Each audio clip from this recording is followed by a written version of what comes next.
Hello everyone, welcome back to our channel.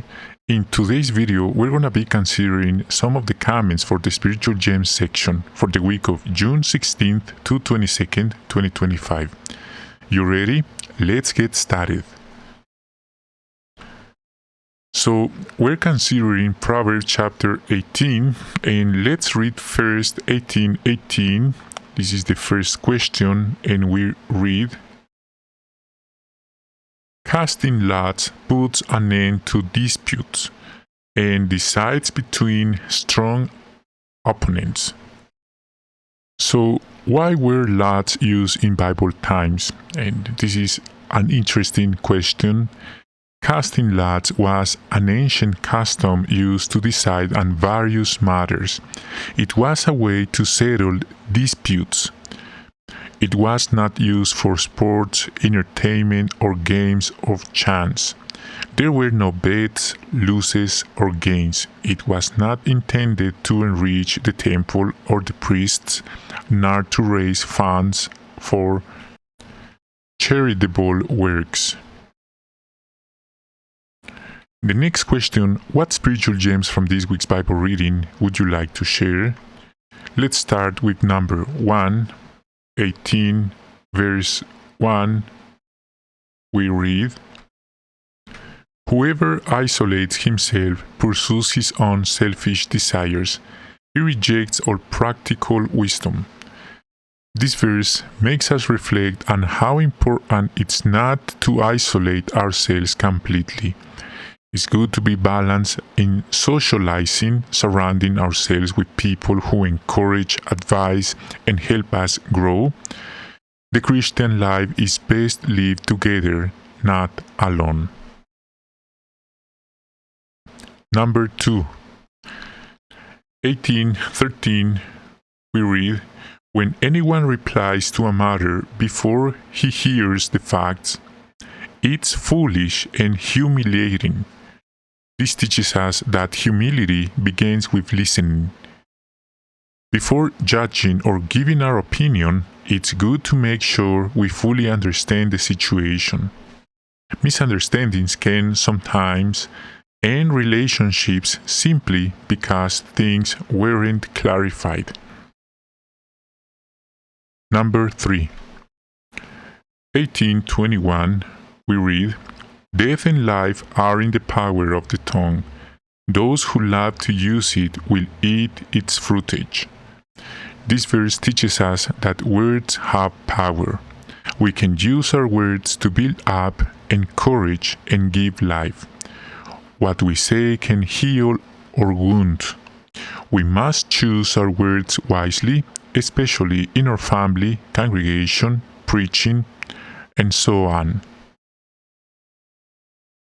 Number 4. 18 verse 10, we read, "The name of Jehovah is a strong tower. Into it the righteous one runs and receives protection."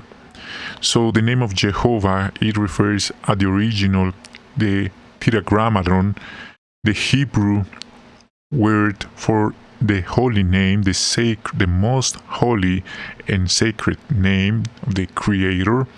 And this teaches us that Jehovah's name is our safe refuge.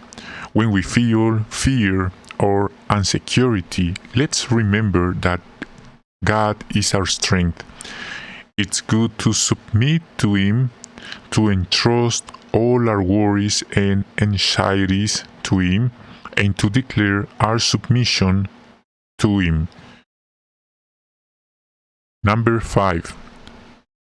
18:12, we read, "Before a crash, a man's heart is lofty, and before glory there is humility." This teaches us that humility precedes honor. Jehovah God blesses the humble one. We should not seek to exalt ourselves.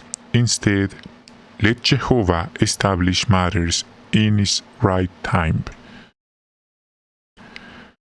6.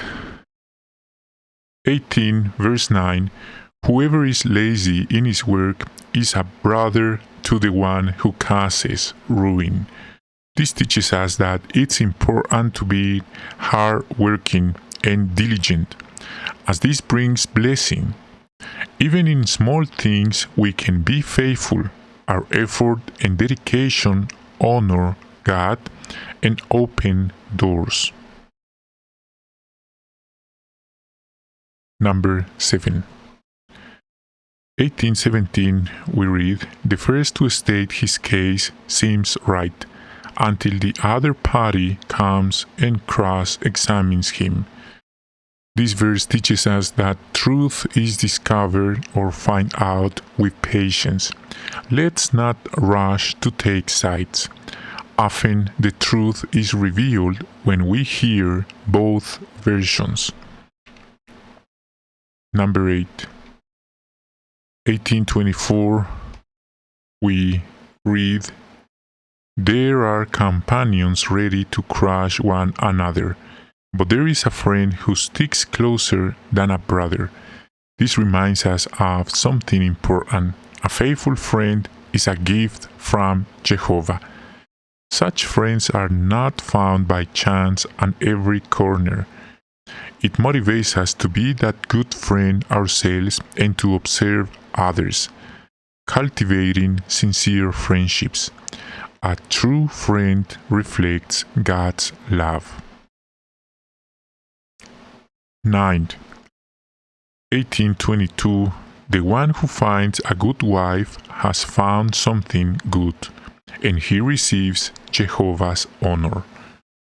This teaches us that a good marriage is a gift from Jehovah.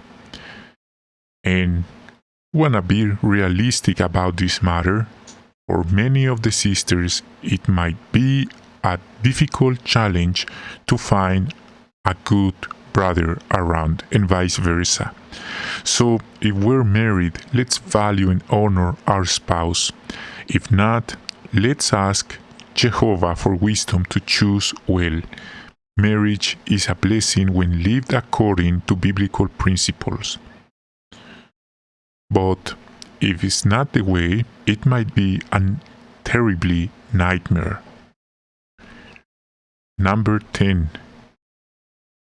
1819, "A brother offended is more unyielding than a fortified city, and there are disputes like the bars of a fortress." This verse teaches us that love covers offenses, pride divides, but forgiveness restores.